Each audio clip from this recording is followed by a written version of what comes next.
नमस्कार सभी साथियों को, मैं अनूप सिंह यादव। आज रसिया और यूक्रेन के विवाद पर कुछ तथ्य आप लोगों के सामने डिस्कस करना चाहते हैं। तो आइए शुरुआत करते हैं। बात है 1991। यूएसएसआर का विघटन हुआ 15 देशों में, जिनमें से एक देश है यूक्रेन। यूक्रेन ऐसा देश है जो यूरोप से लगा हुआ है। वहीं रूस को लगता है कि यूक्रेन में जितने भी गैस भंडार हैं उन पर यूरोपियन यूनियन कब्जा करना चाहती है। 2014 में रसिया ने यूक्रेन के क्रीमिया पर कब्जा कर लिया,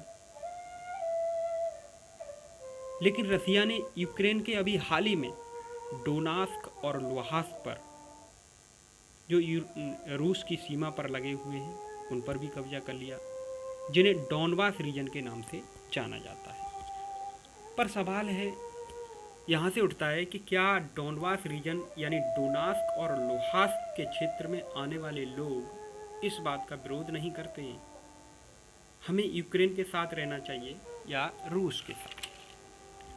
अब इस बात को समझ लीजिए, सन 1991 में ये सब लोग यूएसएसआर रूस के साथ थे। इनकी भाषा, रीति रिवाज और तरीका रशियन पीपल की तरह है, तो ये लोग रसिया के साथ रहना चाहते हैं। इसलिए रूस चाहता है यह क्षेत्र हमारे साथ रहे और यूक्रेन चाहता है यह क्षेत्र हमारे अंडर में रहे। इसी बात की लड़ाई है। अब क्वेश्चन ये उठता है, सर इस क्षेत्र की इम्पोर्टेंस क्या है? दोनों देश इस क्षेत्र को क्यों कब्जाना चाहते हैं? तो आइए बताते हैं। यहाँ के क्षेत्र में यानी डॉनबास रीजन क्षेत्र में बहुत सारे नेचुरल गैसेस के संसाधन हैं। यहाँ से निकली हुई गैस यूरोप में बेची जाती है। तो यूरोपियन देश भी इस क्षेत्र को गोद में बिठाना चाहते हैं, लेकिन रसिया चाहता है प्राकृतिक संसाधनों पर सिर्फ उसका हक रहे। ऐसी स्थिति में यूक्रेन को अपने साथ सम्मिलित करने के लिए यूरोपियन देश भी तैयारी कर रहे हैं। अब बात आती है नाटो की। नाटो क्या है?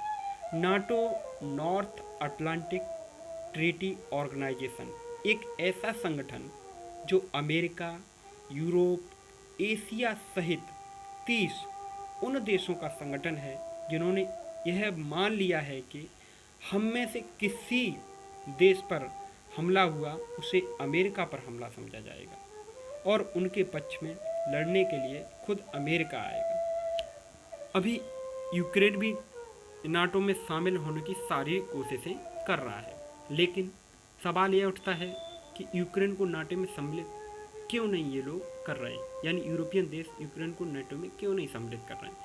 नाटो में सम्मिलित होना मतलब अमेरिका को रूस से युद्ध करना, लेकिन कोई देश किसी देश से युद्ध फालतू में क्यों करेगा? अब सवाल ये भी उठता है, लेकिन ऐसा ही चलता रहा तो रसिया विश्व शक्ति बन जाएगा, और यह बात अमेरिका को कतई पसंद नहीं है कि रसिया विश्व शक्ति बने। तो अमेरिका खुद विश्व शक्ति बनना चाहता है। तो असली लड़ाई तो ये है, यूक्रेन तो बीच में फंसा हुआ है। तो अगर हमारी वीडियो पसंद आई हो तो please share and subscribe this channel. Thanks for watching. जय हिंद, जय भारत।